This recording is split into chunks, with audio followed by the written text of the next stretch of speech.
algunos avances. Bueno, luego de nuestra salida, desconozco qué pasó con ese proceso de diálogos, y lo cierto es que puntualmente respecto de su pregunta, en efecto, la CONAIE había presentado al gobierno nacional en la ciudad de Latacunga, en la provincia de Cotopaxi, un primer requerimiento que incluso a partir de su redacción es abusivo, prepotente, porque va en la línea de el exigimos. Eran como 35 puntos.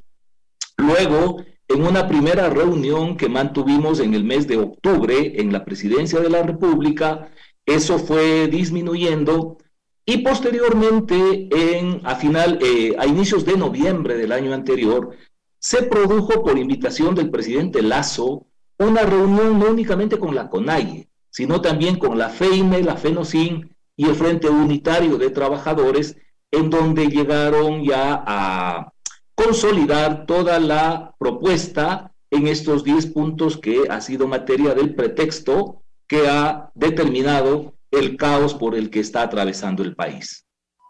7 de la mañana, 40 minutos. Johanita Ramos se incorpora a este diálogo con el doctor Juan Manuel Fuertes. Gracias, economista. Doctor, muy buenos días. Gracias por estar aquí en Caché Noticias y Opinión. Usted dijo, se encaminó o se encaminaron las conversaciones, fue un proceso sostenido, justamente, pero sí nos llama la atención, un año después de esas reuniones que usted mantuvo incluso con los dirigentes de la CONAIE, un año después, claro, ya usted se había salido de esa esfera, pero el ministro de Economía, al preguntarle por qué no se focalizan los combustibles, por qué no se da esa opción en lugar de aumentar el subsidio a los combustibles, la respuesta de él fue, es que es un tema muy complejo. Ya no se tenía la lista de los posibles beneficiarios en el tema del transporte pesado, de los buses, de los que utilizan sus vehículos como medio de trabajo justamente.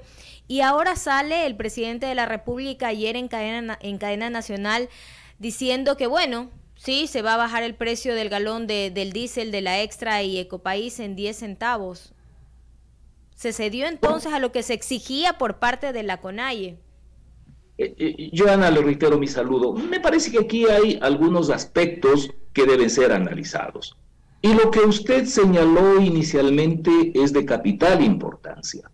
Porque no solo este gobierno, no solo los gobiernos, el mundo de la academia, los medios de comunicación, otros sectores de las élites del país, tienen una deuda en cuanto a esta postergación sistemática que ya raya en la indiferencia, en torno a que, más allá de que en términos generales en el discurso se plantea que este tipo de subsidios, como el de los combustibles, que son regresivos, que no favorecen a la mayoría empobrecida, sino más bien tienden a consolidar privilegios entre quienes más tienen, deben ser revisados. Que en la sociedad es imprescindible que existan subsidios en la medida que hay desigualdad, que hay pobreza, y por lo tanto lo que corresponde es que en el tratamiento del precio de los combustibles, efectivamente desde el punto de vista técnico y social, se realicen las reflexiones, los estudios que correspondan a efectos de determinar muy puntual y directamente a quiénes tiene que ser dirigido ese subsidio.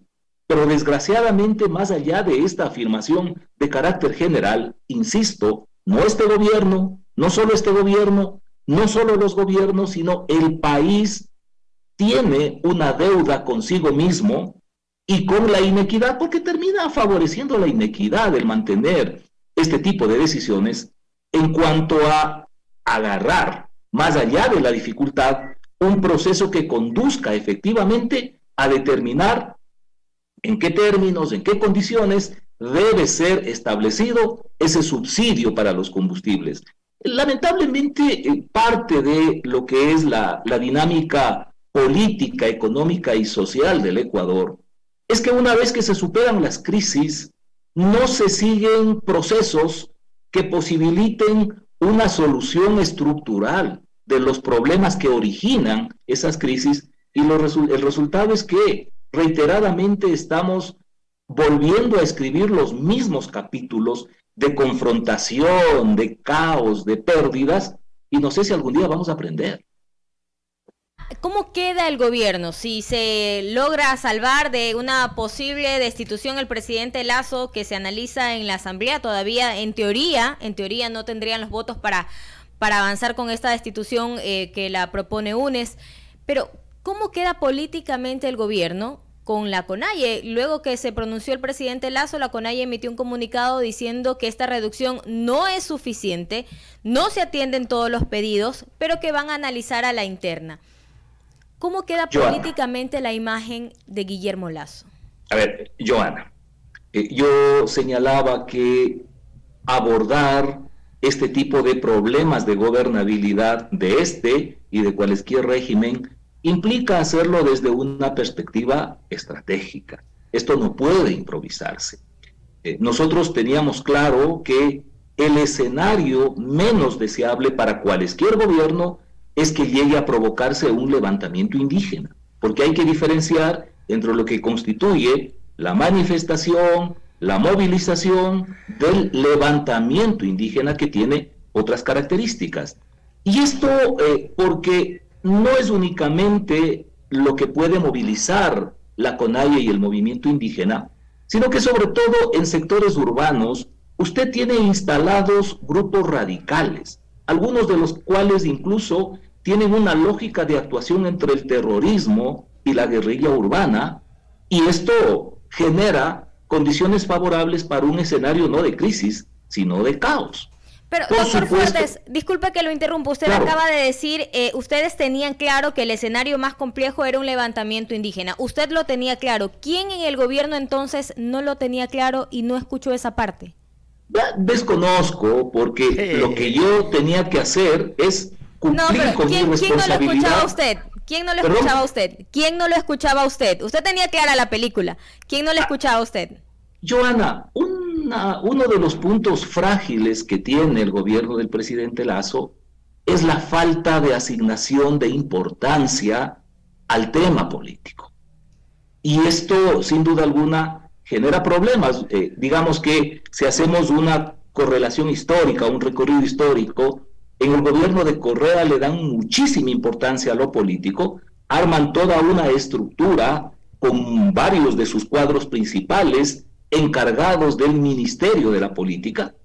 En el gobierno del señor Moreno, esto ya sufre una disminución, sin embargo, se mantiene bastante fortalecida la Secretaría de la Política, pero en este gobierno ha habido un decaimiento en ese sentido. Y creo que bien haría el gobierno en efectuar un análisis con voluntad autocrítica y a partir de ello tomar los correctivos necesarios. Porque en esto, yo decía hace un momento, está claro que no únicamente hay un planteamiento reivindicativo, sino que de por medio hay todo un, entre comillas, llamémoslo proyecto, en términos de que hay objetivos políticos que motivan la actuación del señor Issa.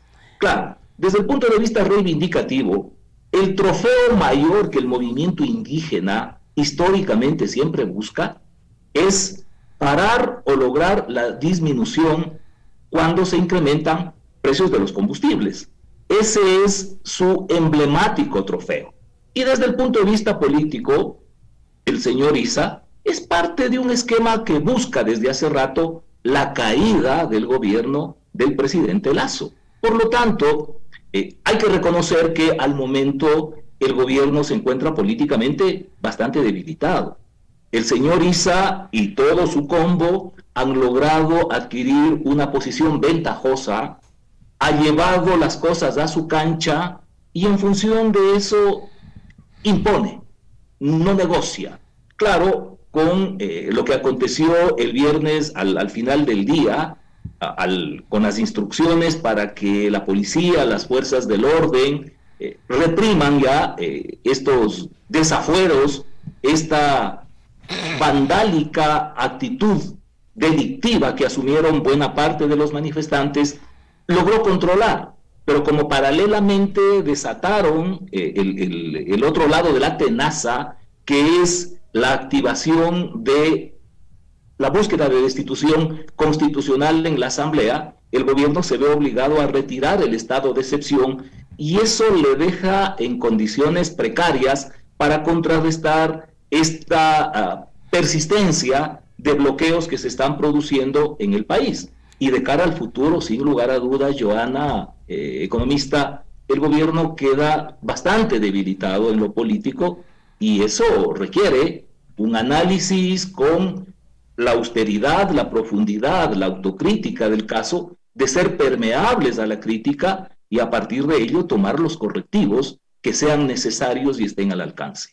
7:49 dialogando aquí en Caché Noticias y Opinión y en modular 92.7 FM en Esmeraldas, en Vito TV y TV Cable 709 HD 15 en el 15 de TV Cable también. A ver, doctor Juan Manuel Fuerte, con la experiencia que usted tiene, estos acontecimientos que usted acaba de comentar y que todos los ciudadanos ecuatorianos somos conscientes de que el gobierno del presidente Guillermo Lasso hoy no cuenta, por así decirlo, con respaldos. No hay respaldos, no hay apoyos. Si usted viene desde la legislatura hacia el Ejecutivo, usted no encuentra respaldos. Hablo de respaldos mayoritarios, por así decirlo. Por otro lado, la CONAIE ha dicho que ellos están desde el año pasado. Usted lo ha dicho acá, pero yo quiero sostener lo que ellos han dicho, que desde junio pasado ellos entregaron, presentaron, hicieron conocer al gobierno del presidente Lasso de sus puntos reivindicativos y que lo dejaron ahí como pendientes. Y por eso me consulta a usted, porque le tocaba de pronto a usted directamente asumir esa responsabilidad. Y yo le estoy consultando, no estoy afirmando absolutamente nada. Pero usted dijo algo muy, muy claro. El gobierno del presidente Lasso, a diferencia de el presidente Correa, a diferencia del mismo presidente Moreno, sí le dieron importancia a estos temas. Acá, no sé, usted acaba de decir, esperemos que rectifiquen, pero la pregunta es, el presidente Lasso cuenta con las personas, con mucha experiencia, con buen manejo de la política, porque ustedes ya se fueron, Alexandra Vela se fue con mucha experiencia, usted se fue con mucha experiencia. Hay las personas con experiencia, o el presidente quiere rodearse de esas personas con experiencia, no sabemos. Entonces, a todo esto, el doctor Fuertes, yo creo que el panorama político general hoy está en un punto muerto, No hay reacción de parte del presidente Lasso, porque estas escaramuzas o estos anuncios que aún así no satisfacen a la CONAIE, porque usted lo dijo y es evidente, ya la CONAIE, vamos a hablarlo como en radio se habla, ya le encontró o detectó los lados flacos o débiles o frágiles del gobierno y obviamente ya no le satisface nada. Y entonces está por su objetivo, ¿cuál es? La de la destitución del presidente Lasso. A todo esto, entonces, doctor Fuertes, ¿qué hacer? ¿Qué hacer?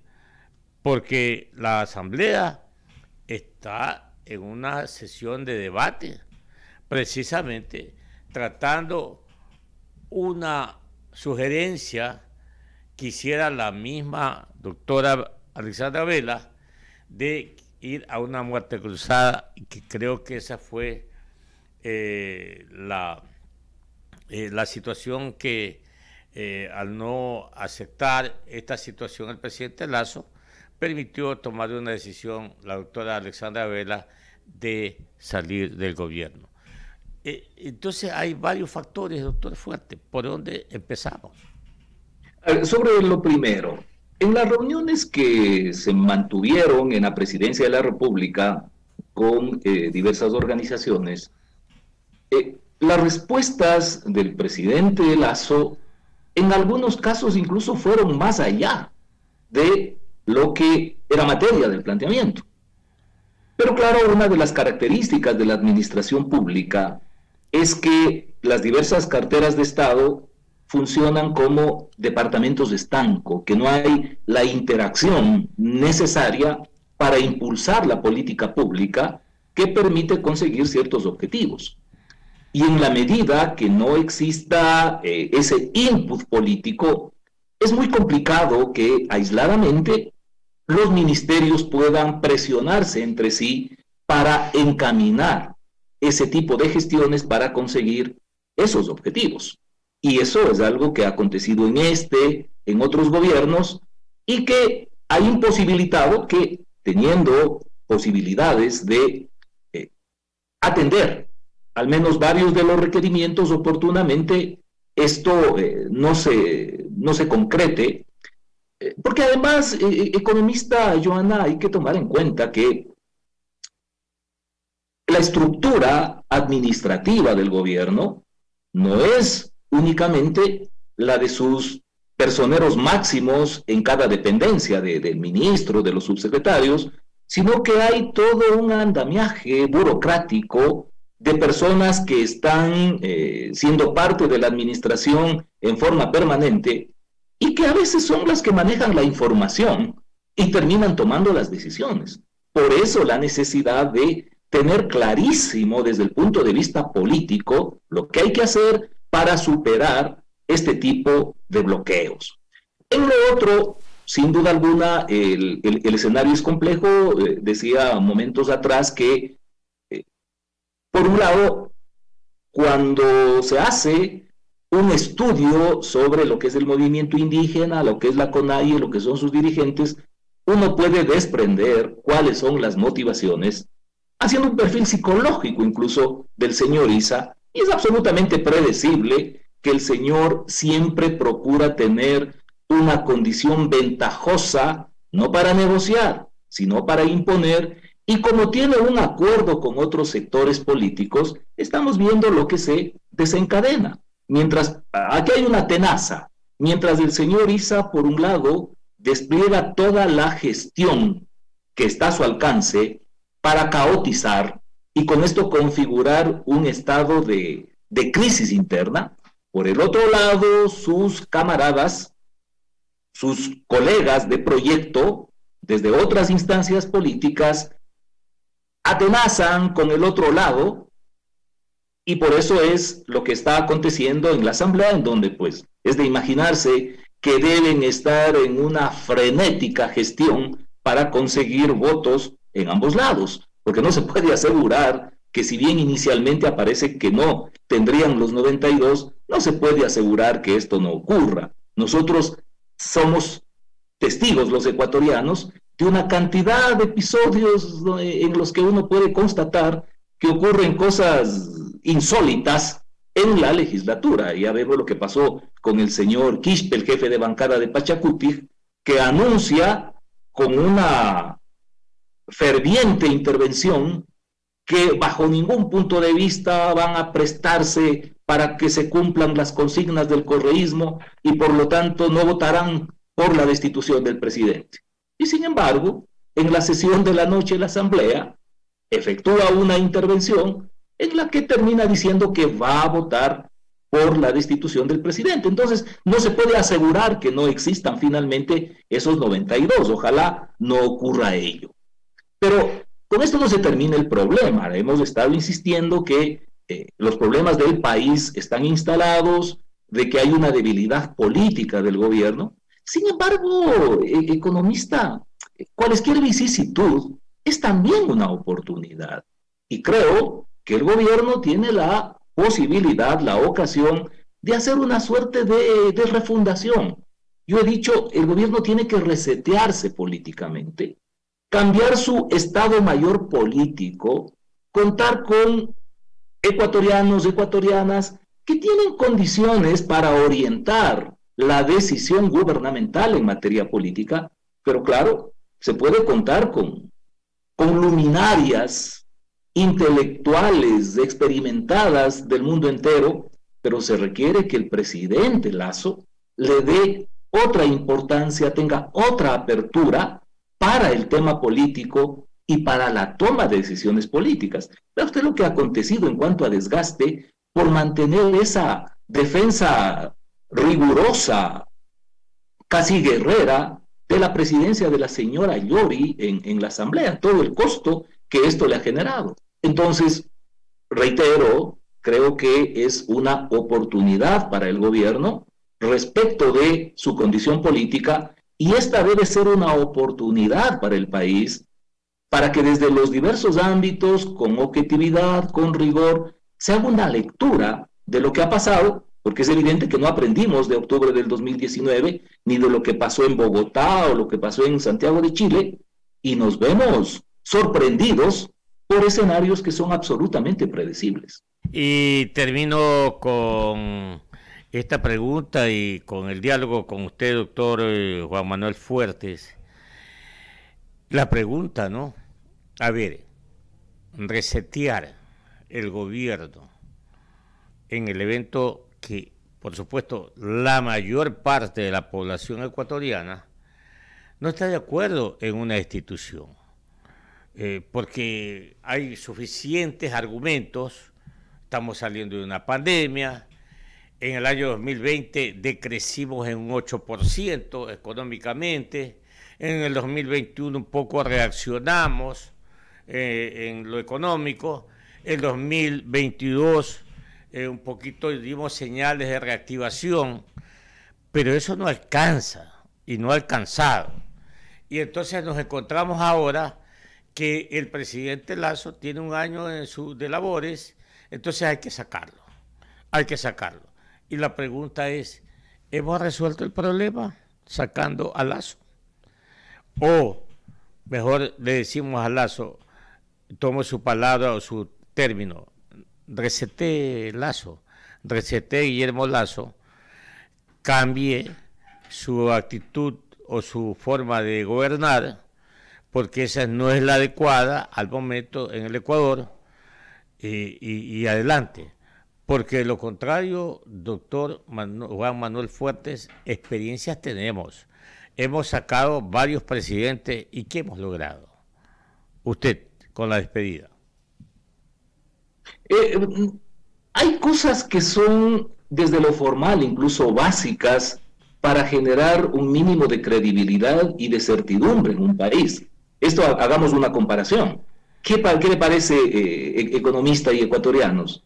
Caray, sí, los partidos de fútbol que se supone deben durar 90 minutos y los adicionales por eventuales paralizaciones que durante el transcurso de la contienda se producen. ¿Qué tal si en los partidos del campeonato nacional, internacionales, mundiales o lo que sea, empieza a volverse habitual que los partidos terminen a los 30 minutos o a los 50? Ustedes como medios de comunicación no podrían programar sus espacios. Probablemente los aficionados no irían. Se produciría una serie de perjuicios para el tema del fútbol. Igual pasa con la democracia. Cuando ni siquiera se tiene certeza de que los dignatarios electos duren el tiempo para el cual deben funcionar de conformidad con la Constitución, con las leyes, se desquicia el sistema. Pero aquí hay una gran deuda también para las organizaciones políticas, más allá de que nos corresponde a todos, desde los diversos ángulos de participación, porque seamos realistas. Lo que está pasando en la Asamblea Nacional es un tema exclusivamente político. No es que se está analizando con rigor científico, que es una político o politiquero. Bueno, digámoslo politiquero. No es que se está analizando desde ese punto de vista, sino que se está utilizando el juego político en relación a las normas, a las reglas de juego que existen. ¿Por qué no votan varias organizaciones por la destitución del presidente Lasso? Porque les agarra a destiempo para una elección y saben que los únicos que están en mejores condiciones son los correístas. Entonces, eso nos da la pauta que ni siquiera para efectos puramente electorales las organizaciones políticas actúan como les corresponde, al punto que si se fractura este momento la democracia y hay elecciones anticipadas, muchos no están ni siquiera en el camerino. Esto da la pauta de que si queremos realmente no volver a estar escribiendo episodios como los que hemos atravesado, como los que atravesamos, hay que hacer una lectura más profunda y desde la responsabilidad de cada quien en su ámbito proceder para que las cosas no vuelvan a ocurrir de la misma manera. Muy bien. La seguimos en cualquier momento, doctor Juan Manuel Fuertes. Con todo gusto. Y aspiremos. Usted dijo hace poco que los iluminados también estén verdaderamente iluminados con mejores ideas, porque no avanzamos, el país no avanza. Y lo peor es que cada día las clases populares, las con menores recursos, siguen perdiendo espacio. Le mando un abrazo, gracias por estar con nosotros. Igual para usted, economista, gracias a la audiencia. Son las 8 de la mañana, 6 minutos, nos vamos. Era el doctor Juan Manuel Fuertes, él fue el viceministro de Gobernabilidad del presidente Guillermo Lasso.